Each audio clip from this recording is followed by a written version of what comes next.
코로나19 위기를 딛고 동학개미가 만든 사상 최고가 랠리. 그러나 과도한 영끌, 레버리지, 가상화폐 투자 등 부작용이 속출하는데 대한민국의 미래는 자본시장에 있다. 위기 속에 피어난 기업들의 경쟁력, 불법 공매도, 주가 조작 감시, 선진 수준의 투자자 보호까지. 자본시장이 대한민국의 희망이다.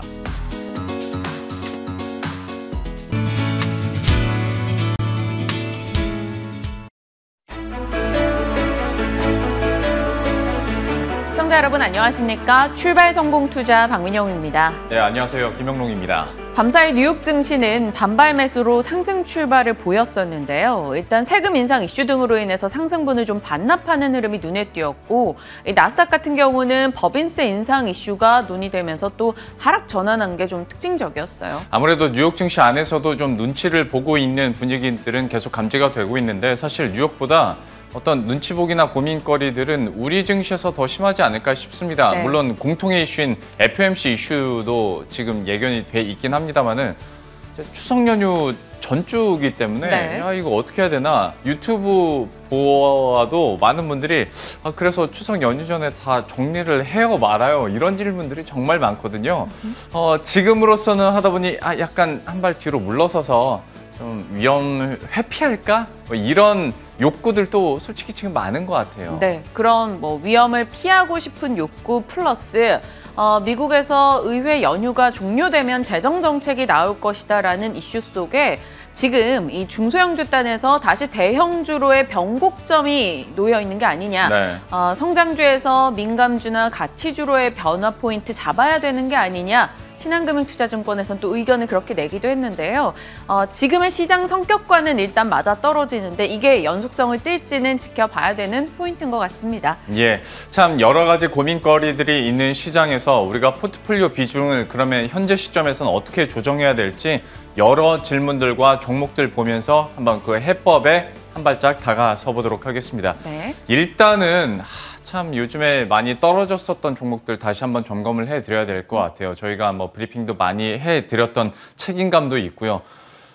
이유는 각기 다르긴 했는데 급락세는 뭐 어마어마했습니다. 카카오 그룹주들과 NC소프트 최근 한 달 동안에 NC소프트 23%가 빠져버렸고요. 카카오가 12%, 뭐 이렇게 세 개 비교하니까 카카오가 양호해 보일 정도로 카카오뱅크가 26% 한 달 동안 빠져버렸습니다. 왜 이렇게 빠졌나? 뭐 잘 아시겠지만 그 이유들을 하나하나 소개를 해드리자면 일단 카카오부터 시작을 해보도록 하죠.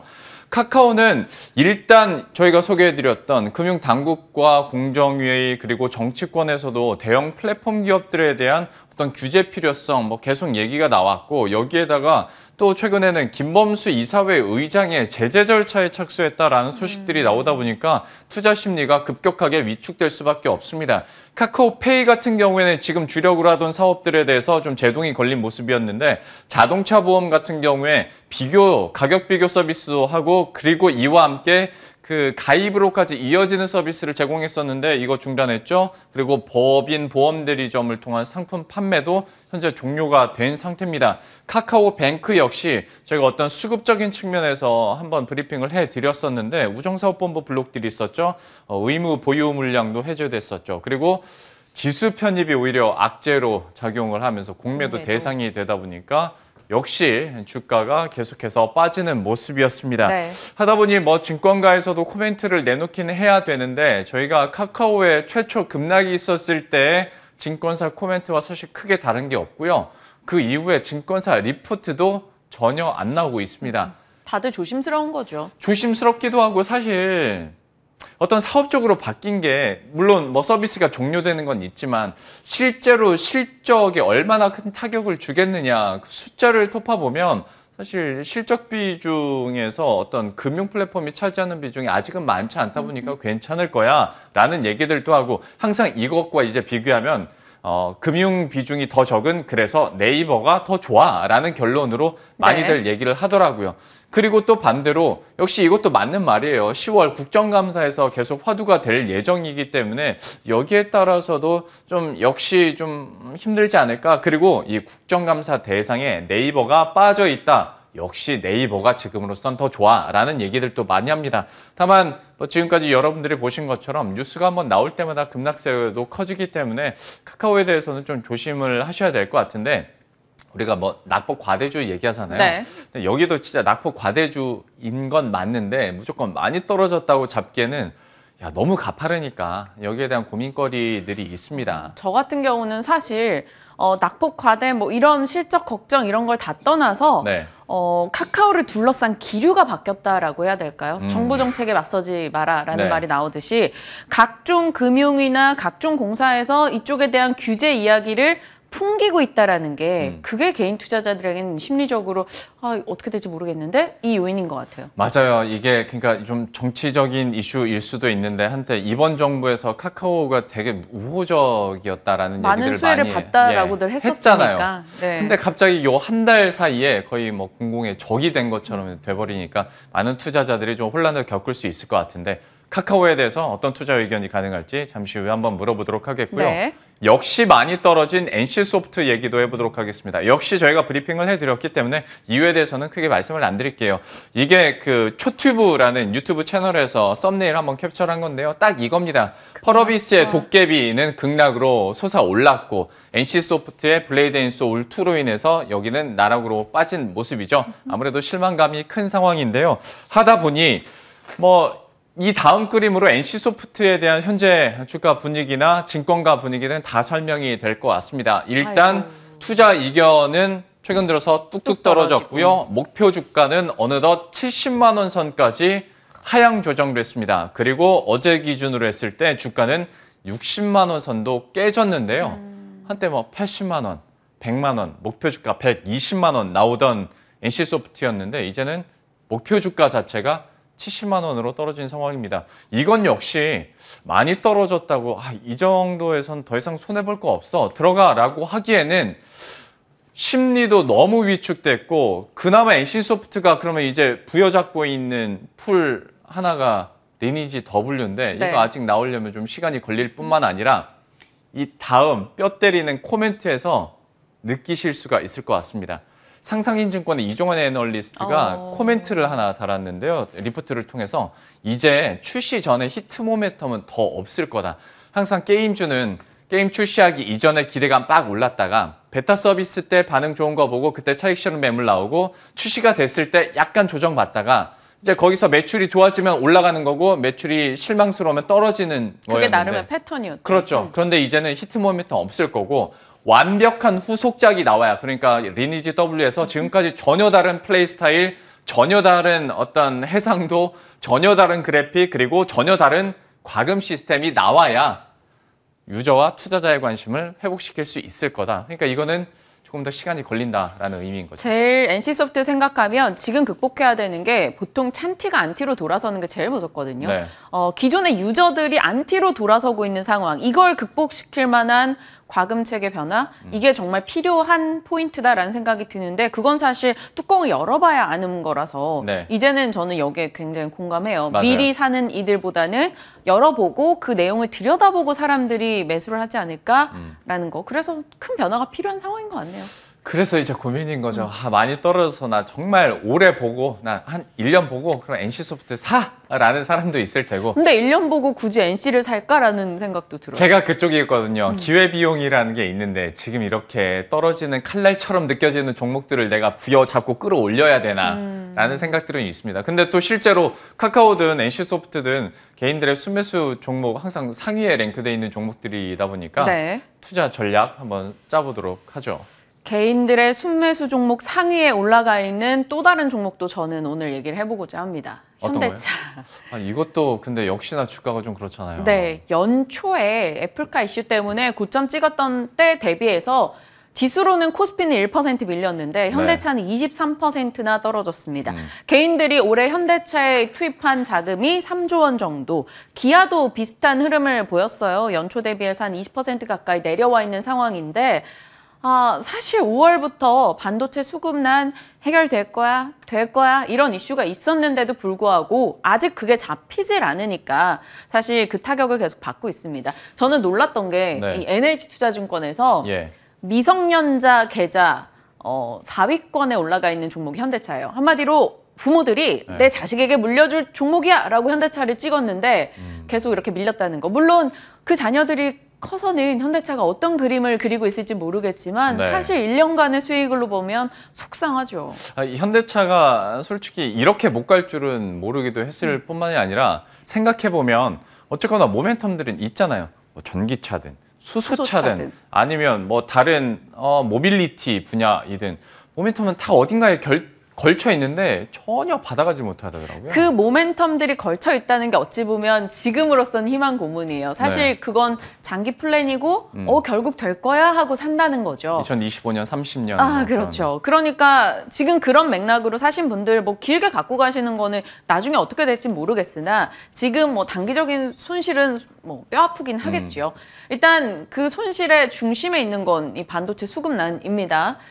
계속해서 풀리질 않고 있죠. 현대차 아산 공장만 해도 또 내일부터 17일까지 생산 중단에 들어가고 추석 연휴 이후에 다시 생산을 재개하겠다라고 이야기를 내놨습니다.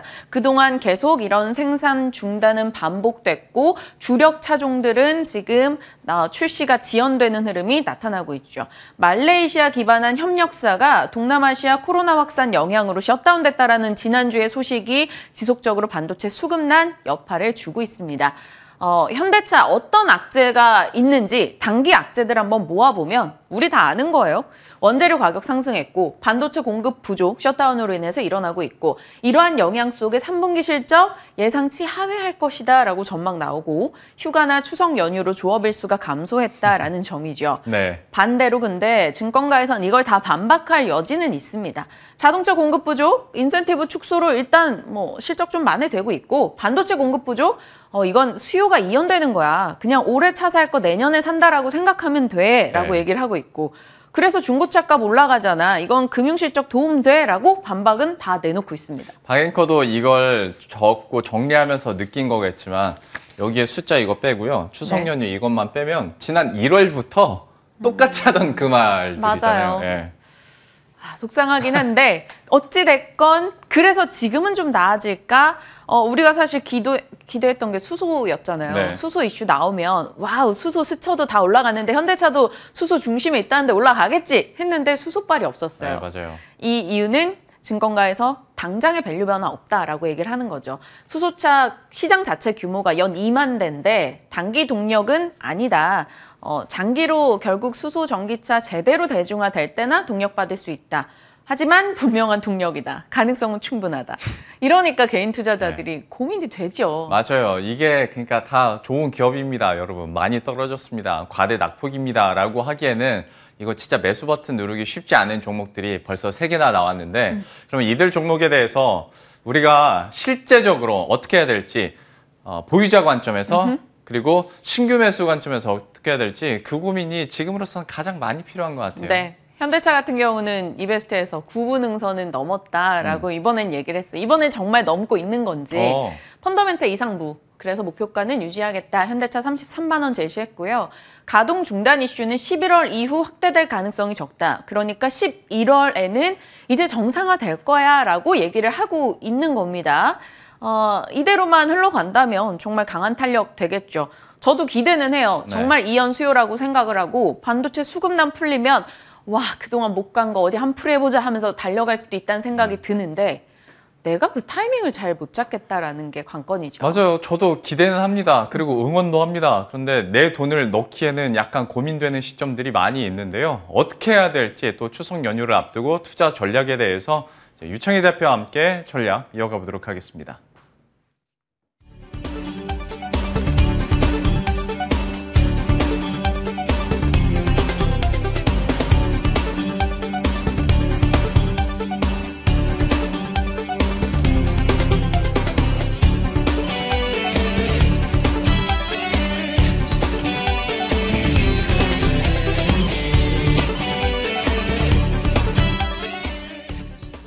예, 대답하기 좀 애매한 종목군들일 수 있겠습니다. 여기에 대해서 어떤 투자 의견이 나올지 이분과 함께 이야기 나눠보도록 하죠. 유스탁의 유창희 대표와 함께합니다. 어서 오십시오. 안녕하십니까? 예, 오늘 다룰 종목들에 대해서 일단 이거는 전제하고 시작해 보도록 하죠. 많이 떨어졌으니까 매력적이에요 라는 거는 좀 뒤로 차치해야 될 것 네. 같습니다. 분위기가 워낙 안 좋다 보니까 다들 좋은 기업들인 건 알겠는데 지금 심리도 주가도 고꾸라지고 있거든요. 카카오부터 시작해 보죠. 카카오는 좀 어떻게 보십니까? 카카오 네이버가 가장 큰 부분이죠. 왜냐하면 이거 우리가 뭐라 그럴까 예측할 수 없는 부분이니까. 무슨 얘기냐면 뭐 미국 같은 경우는 지금 애플 같은 경우 지난주 이넵 관련해서 독과점 이런 얘기가 좀 나왔었고, 뭐 중국은 이미 텐센트라든지 뭐 이런 부분들의 규제가 나왔었고, 우리나라도 이제 먼저 구글 규제가 한번 나왔었고, 국내 카카오 네이버 관련돼서 규제가 나오는 것인데 이거 계속 장기화 될 가능성이 높다는 것이죠. 왜냐면은 이들 회사들이 지금 당장 뭔가를 변화시킬 수 있는 상황, 그러니까 어떤 당장 뭔가를 맞춰줄 수 있는 상황은 아니다 보니까 이러한 이슈들은 좀 더 오래 갈 것이고, 그러면은 이제 정부 규제에 대한 우려감들이 투자자들의 어떤 투심을 좀 불안감을 야기시킬 수 있다는 것이죠. 그리고 이게 우리나라뿐이 아니라 전 세계의 어떤 좀 트렌드로 되고 있는 상황이다 보니까 주가 하락 압박을 더 받을 수가 있다 생각하고 있고요. 특히 카카오 같은 경우가 좀 걱정이 되는 게, 어쨌든 카카오는 기세 좋게 여러 기업을 상장을 좀 한 상황에서 또 네. 상장을 앞둔 상황에서 이런 악재가 나왔다는 부분들.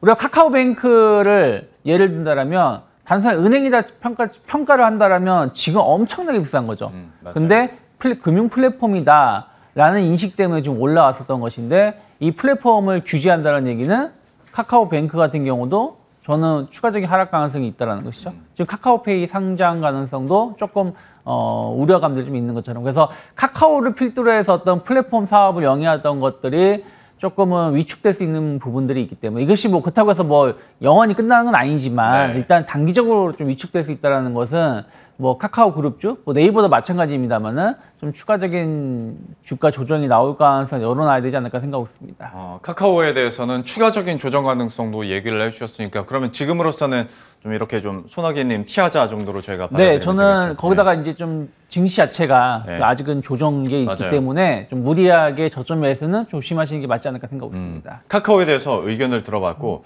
NC 편을 들어주고 싶은 마음은 전혀 없는데 다만 카카오와 어떤 불확실성에 대한 기간으로 봤을 때 네. 약간 여기가 조금 더 눈에 뭔가 손에 잡히는 느낌이 드는 이유는 뭐냐면, 카카오의 정책적인 규제 리스크는 언제까지 이게 이야기가 이어질지 모르는데 그렇죠. NC소프트는 어쨌거나 연말에 리니지 W가 나오는 그 일정은 있으니까 네. 그러면 NC에 대해서는 어떻게 해야 되나, 리니지 W를 확인할 필요는 있어 보이지만 현재 시점에서 그러면 좀 어떻게 가져갈 수 있을까요? 지금 NC가 참 애매하죠. 말씀하신 것처럼 본인들이 노력을 하면 충분히 변화를 줄 수 있는 것인데 네. 중요한 그 노력을 하는데 약간 계륵 같은 상황인 게 기존의 유저를 감싸 안고 가자니 네. 신규 유저 확보가 실패하는 것이고, 그렇죠. 지금 블레드 소울 2처럼 그렇다고 신규 유저 확보를 가자니 기존의 유저가 반발하는, 네. 뭐 우리는 이제 버린 자식이냐, 네. 뭐 잡아놓은 물고기냐, 뭐 이런 것으로 또 이제 이탈하는 부분들. 이러지도 못하고 저러지도 못하는 상황입니다. 그래서 NC소프트가 어찌됐든 말씀하신 것처럼 리니지의 끝판왕, 마지막 작품인 리니지 W가 내년 상반기 출시를 좀 앞두고 있기 때문에 이러한 이슈가 어떻게 좀 갈 수 있을지 여부하고, 또 하나는 이제 국내에서 좀 문제가 발생했다라면 해외에서 문제가 같이 발생할 것인지, 아니면 해외는 그냥 해외대로 잘 갈 것인지를 봐야 된다는 것이죠. 어찌됐든 최근에 보면 대만 같은 데에서는 상당히 성공을 하는 사례가 좀 있었고, 지금 뭐 북미라든지 유럽이라든지 이런 쪽으로 진출 이런 것을 좀 더 조기화하겠다고는 것인데, 저는 NC소프트 같은 경우는 결국에는 아까 서두에 말씀드린 것처럼 새로운 정책이 성공을 할 수 있을지에 대한 어떤 불확실성을 어떻게 해소할지, 그리고 기존의 어떤 그 부분들에 대해서 어떤 흐름들을 좀 지켜보실 필요가 있다. 결국은 실적이 그것을 보여줄 수 있다 생각을 좀 하고 있는데, 저는 뭐 해외 시장에서의 어떤 모멘텀이 좀 나온다라면 주가 반등을 할 수 있겠지만, 그전과 같은, 뭐 저도 NC소프트 상당히 좋게 봤습니다만 어쨌든 이번에 어떤 투자자들의 실망감을 단번에 해소할 수 없다. 특히 이제 NC소프트의 문제점은 투자자들의 실망감을 해소하는 게 중요한 게 아니에요. 무슨 얘기냐면 자사주를